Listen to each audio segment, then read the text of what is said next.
Okay, so we're going to conclude this day with a brief dialogue among some great foundation leaders, followed by some closing remarks and cocktails.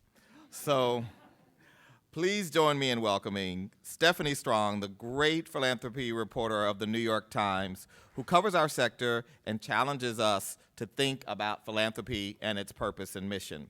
Stephanie will be in conversation with the amazing, incomparable Risa Lavizze-Mourey, Alfred Spector, and Luis Ubiñez. Stephanie, over to you. Thanks to all of you who are still here at the end of this wonderful thing that, thanks to President Clinton, is now late. I just want to elaborate a little bit more. You have a really special panel here. Okay. Luis is the president of the second largest foundation in America. He took the helm here in 2008 after a very long stint at McKinsey, where his job was to advise major media, telecom, and technology companies who were trying to adapt to changes in technologies that were going to have a major impact on their business. So you really have an expert in a topic that this conference is addressing head on. Risa is head of the Robert Wood Johnson Foundation, which works on health and healthcare in America, which is, of course, one of the key issues in the country right now. That smoking has become a four-letter word is largely responsible to Robert Wood Johnson, and they're working hard and actually quite successfully to turn obesity into another four-letter word. She's also very well suited to address the issues of this conference, as she is one of a very small handful of foundation leaders who actually tweets. You can find her at Risa Lavizze on Twitter. And Robert Wood Johnson is particularly well positioned to use social media technology, the internet, to get the word out about the health care issues that it cares very much about. And last but not least is Alfred Spector, who I met not very long ago when I was working on a story about Google.org, perhaps the most buzzed about new philanthropy to come along in a very long time. Dr. Spector is responsible for research across Google, the company, and he also most recently joined Google.org, and he, there at Google.org, he is in charge of executive engineering and developing executive engineering. He has a lot of expertise in providing philanthropic money, corporate philanthropic money, to support research at major universities. So he's also extremely well positioned. He straddles both the corporate world and the philanthropic world. So Luis was supposed to go first, but because he's a very polite host and somewhat shy, he said Risa could go first. So Luis, okay. You owe Risa. Risa, tell us a little bit about what Robert Wood Johnson as a foundation is doing with technology, with new media, with social media, to advance its work and what it cares about. Sure. Well, first let me just set the context by saying we realized a couple of years ago that this whole movement of Web 2.0 philanthropy was really very consistent with what we call our guiding principles, the way we try to do our work in creating social change, that we really do care a lot about engaging people and being transparent and trying to continue to use new methods to do our work. And so as we were realizing that and seeing the power of people who care deeply about health and the policies and practices that can improve it and change it, that there was a way to morph what we had done in philanthropy to encompass that a little bit more. So like most philanthropies, we started to study it. I mean, that's one of the things philanthropies do. We study things. We put together a working group and came up with some guidelines for how we would engage this new area of tools, social media tools, and very practical things. You know, follow the policies that we've always had at the foundation, use your common sense in engaging with the public, and use it to do your work, to listen, to have people critique the proposals and calls for proposals that you're putting out there. So we started with a very introspective process that over the last 2 years has helped us to really open our doors, so to speak, and listen more, get more engaged with the people that give us the ideas to actually create social change. And you know, for me personally, I'm a clinician, and so it's always been important to me to talk to people, talk to patients. And so when I tweet and can get responses from a mom who has 1,000 followers, I get access to what people that we ordinarily don't get to hear from. So that's just one concrete way. Is there an example you can think of what I call the incoming, which is the inbound, what comes back to you once you open the doors, that surprised you or is illustrative of what you're trying to do? Well, I think that, you know, one of the stories that we talked earlier about storytelling that we've come to embrace within the foundation is one of the program officers who put a call for proposals out that was frankly not quite baked. And that is all of you in philanthropy know, you just don't do that. You put it out after it's been signed off by 4 different people, and you're absolutely certain that it is going to be what you want to use. And he got some major changes in the proposal that actually made it enormously better. And so that has become the calling call, if you will, for people within the foundation who are saying, well, this really can't help me. Yes, it can help you in very fundamental ways. Okay. Luis, what about Ford? What's Ford doing? Well, you know, first of all, I'm so happy to be called shy. It's never happened before. It's like a virginity moment. We have had, I think, a transformative few years on this issue.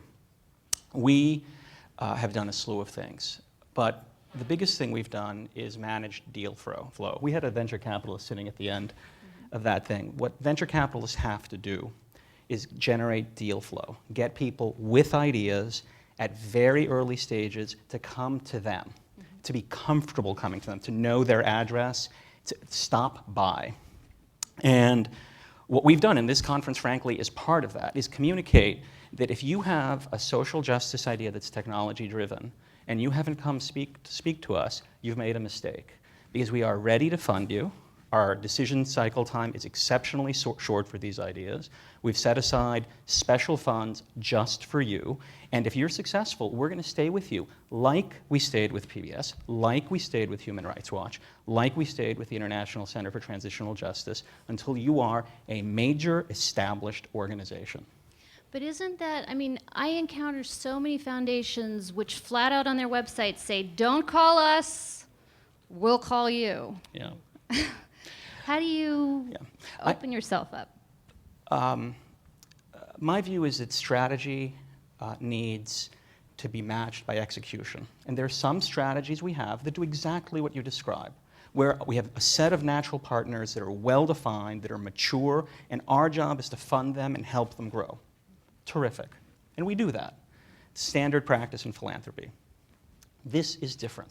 Our strategy here is to help people who are emerging. We don't know who they are. It would be immodest. It would be inappropriate for us to sit here and imagine that we know that Brett Solomon, whose budget, by the way, that guy who's doing that magical work who was just here a few minutes ago, you know what his total budget is? $400,000 a year. And you know, he's not even a C3. I have a meeting with him. I'm like, guy, can we give you some money? And he says, well, I'm not a C3. And I said, well, as soon as you're a C3, we're going to double your budget. Because what you're doing is that important. And it is that kind of responsiveness and openness that this strategy requires. And yes, it's different than, maybe it's different than what most philanthropies do, but it's what we need to do to be successful at this moment in this strategy. Alfred, people come to you guys all the time, though, right? With crazy ideas that might turn out to be fantastic. Yeah, we want that. Okay. There's no question we want that. Is my mic's on? Yeah. So what advice would you give to the foundation world about attracting those kind of people? Well, I think there are many things to think of. First, you're absolutely right. All of us have to be very humble because we don't really know where things are going to go, right? So we're surprised. We produce a platform like Google Earth or our Maps platform, and we didn't know all the things that could be done by this shared structure Alfred, that provided a take coherence one to the second to Earth. tell them about Google Earth. So Google Earth, we bought a company, and it had the ability to tile, produce tiles of the Earth's surface, and with all the understanding of image and geography, and then to be able to provide that information over then current speed networks in a very effective way. Most of you probably have used it, or many of you have. We've been able to extend that over the years to deal with the oceans and the skies. We recently introduced something called Earth Engine, is we were able to extend it to support multispectral data. So not just red, green, blue data, but infrared data, ultraviolet data, and other things that come from the Earth observatories that are always looking at the Earth. With that data and with the ability to look over time, to look at something at time 1 and then to look at something at time 1,000, one can see changes in the Earth. It's an amazing environment, we feel, for observing change on the planet, for example, deforestation, for example, changes in water quality.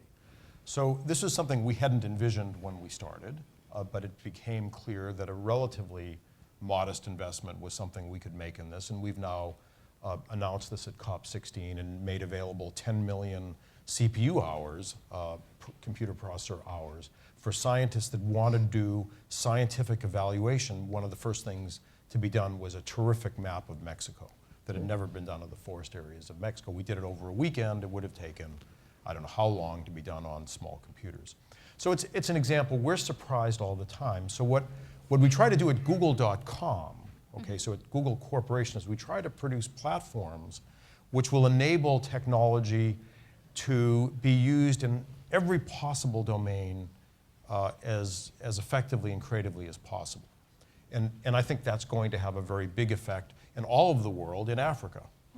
What we're doing in Google.com is we made available more network access in Africa with Satellite, a company that we helped invest in. And as many of you may know, there are now going to be 10 fibers connecting to Africa. I don't know if that's come out today rather than just one. So that's going to be a huge impact, we feel, on availability of bandwidth into that great continent. Well, So that's Google.com. And Google.org, we look at how can we get technical leverage by doing very specific things focused on philanthropy that will then really have an impact in that world. So the Earth Engine thing was a .org extension. So Alfred, if companies like Google are thinking about the cool things that they can do that bring about these changes, right?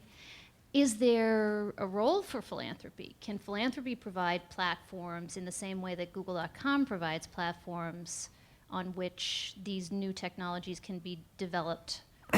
So I think that as I look at it in the discussions I've had so far in this job, what we lack is a lot of knowledge about where to do things and exactly what to do that would be impactful.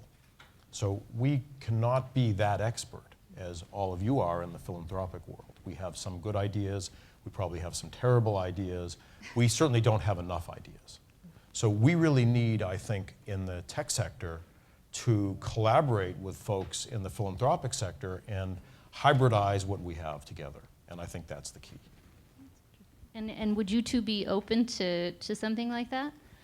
We're already, it's funny, but the network, the independent world of ideas out there has yielded dozens of ways that we're working with Google without our even knowing it. It's almost a weekly event when someone says, we're doing this election monitoring using this Google Earth tool. We're doing this geolocation activity using this Google Earth tool, Google tool. We are, in fact, we were just talking about formalizing that so that we could figure out a way to more systematically make the link between all our grantees and what Google is doing, which is immense. And Risa, can you talk a little bit about what's happening with mobile health care? I know that's sort of, it's like the microfinance of today, in my opinion. Well, I'll give you an example of a project that we funded recently called ECHO, where one of the things that was alluded to earlier is that there are incredible shortages of physicians, but also other health professionals. And the trend in healthcare is not going to be looking at single professions. It's going to be looking at interprofessional teams and how that can greatly expand access and outcomes associated with care, and then thereby value. And what we're seeing is that in academic centers that have invested in putting these teams together, they can now use mobile platforms and teleconferencing to not just project the image, but to actually create an interaction that has been shown to provide the same level of care and outcomes of care. So there's been a tremendous ability to create access using these mobile technologies.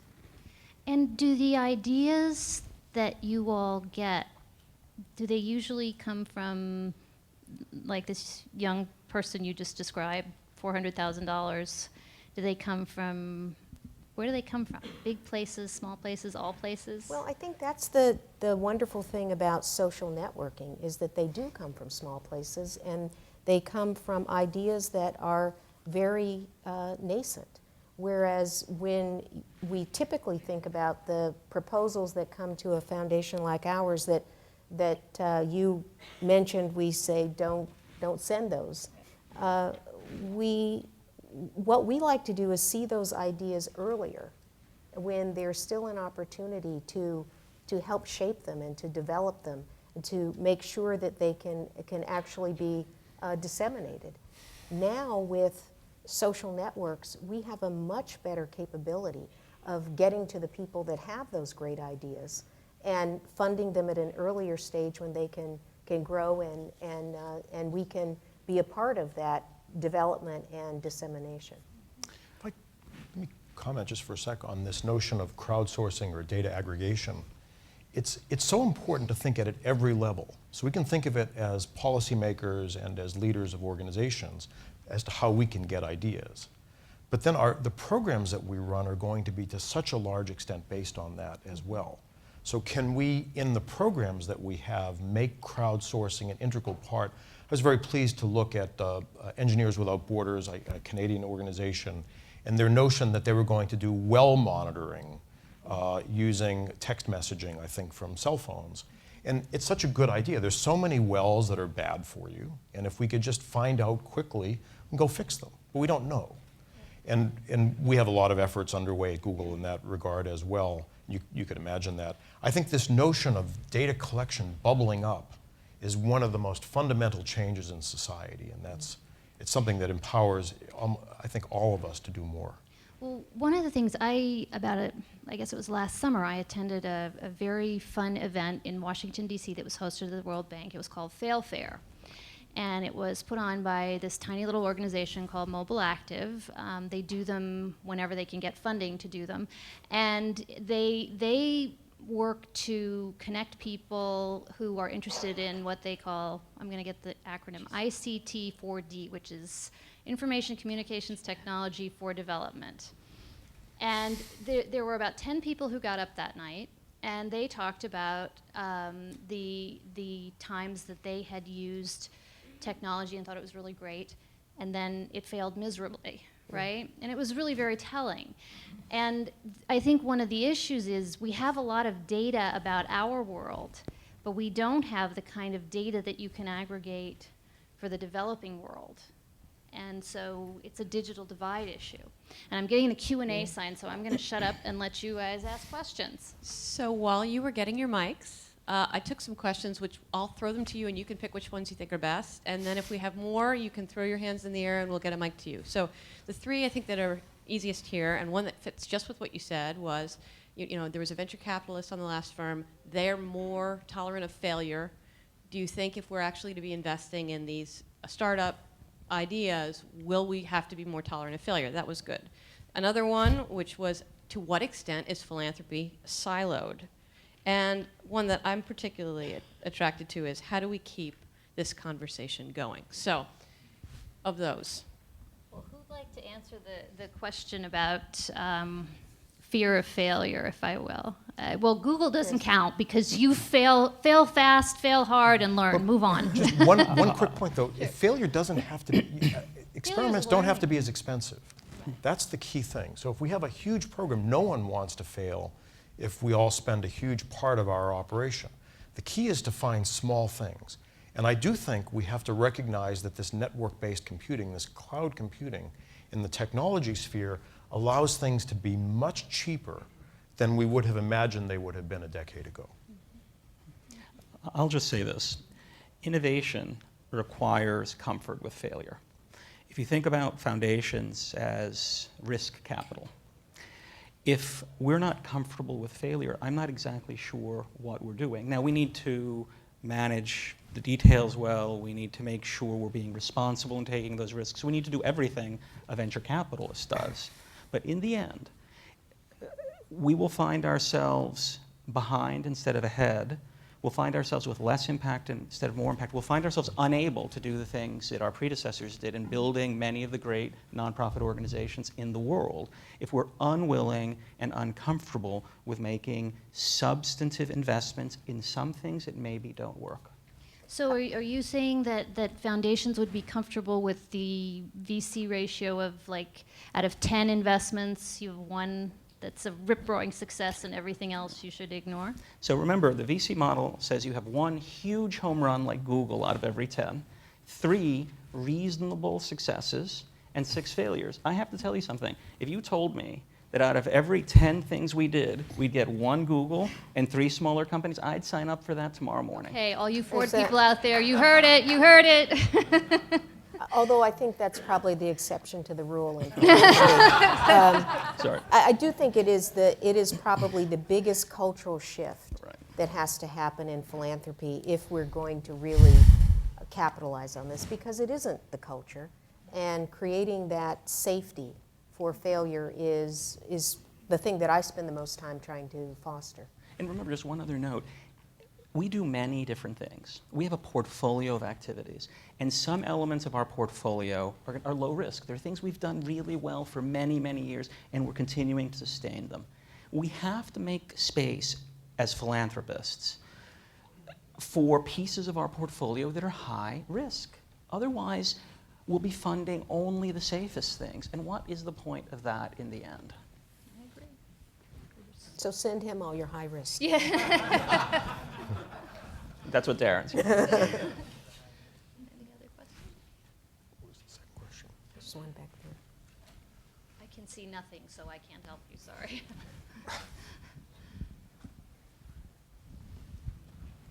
Hi, Lance Limblom from the Nathan Cummings Foundation.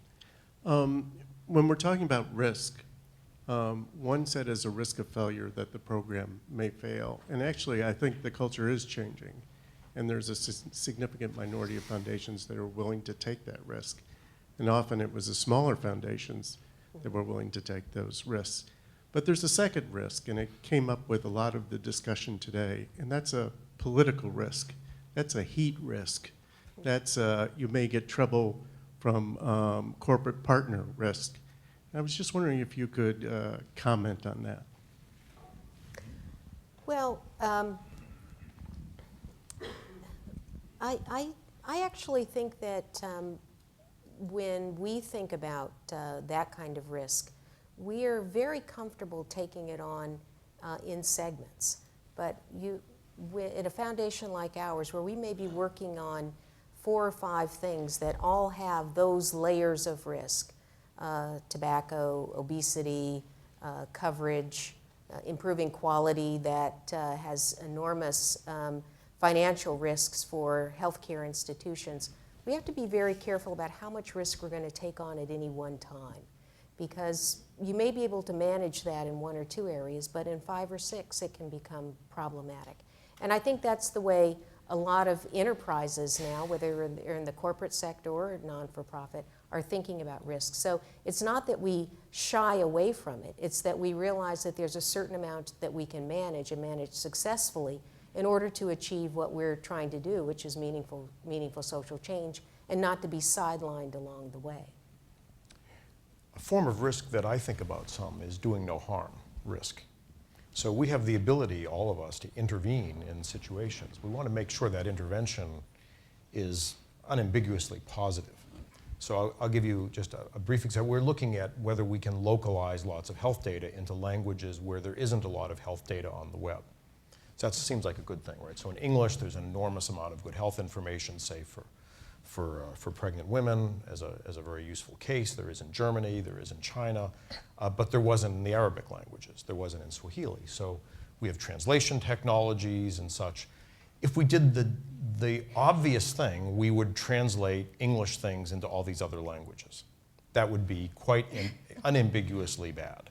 But it'd be obvious to do. We have to localize it because what the right standard of care is and the right approach will vary based on geography. So I think we have to be very careful. It wouldn't be very expensive to translate it. So we could very quickly do a lot of harm at low cost. We don't want to do that. So we have to be very careful of that. Technology, when it's a big lever for good or for harm.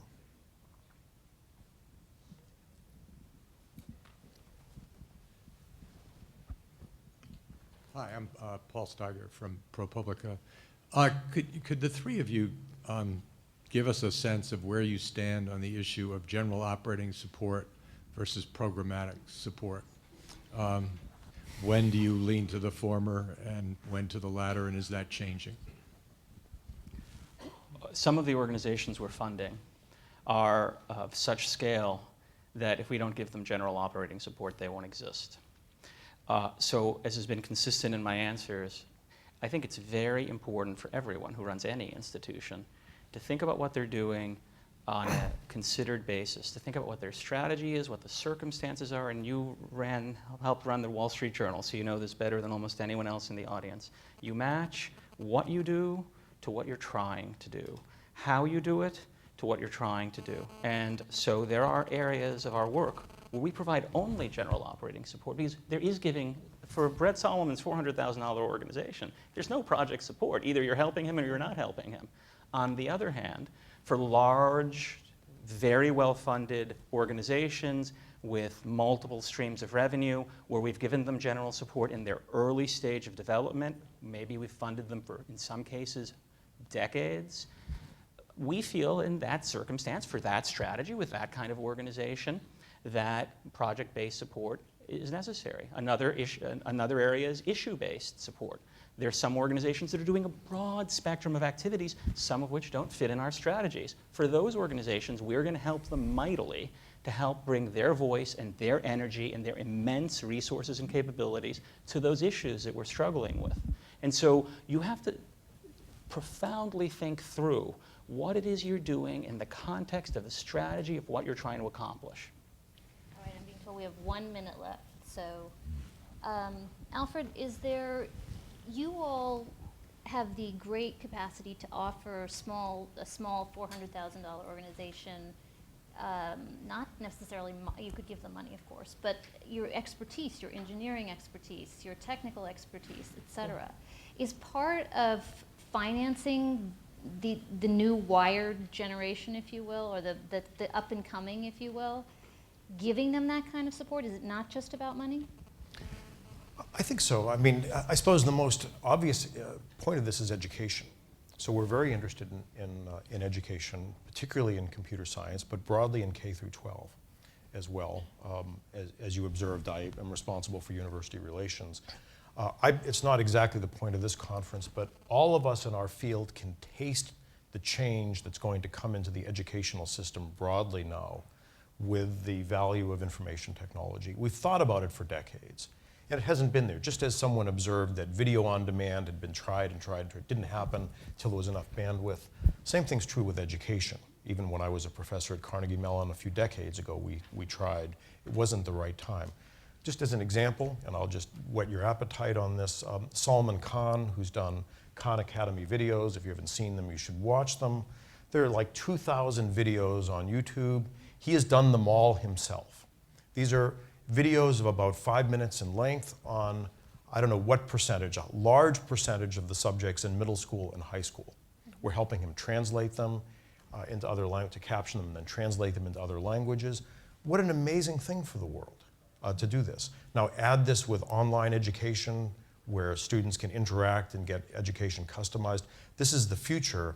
This is the way, I think, to help everyone in really all disciplines, including technology. Can I just add another kind of support that I think is critical for philanthropy to give, particularly those those small organizations is communication support. I mean, we're here talking about how to get our word out through different means, and we talked earlier about the power of storytelling. When you combine those for particularly a new organization that is trying to tell a different story, it is incredibly powerful, and most organizations don't get that kind of support. Thank you all very much. Thank you.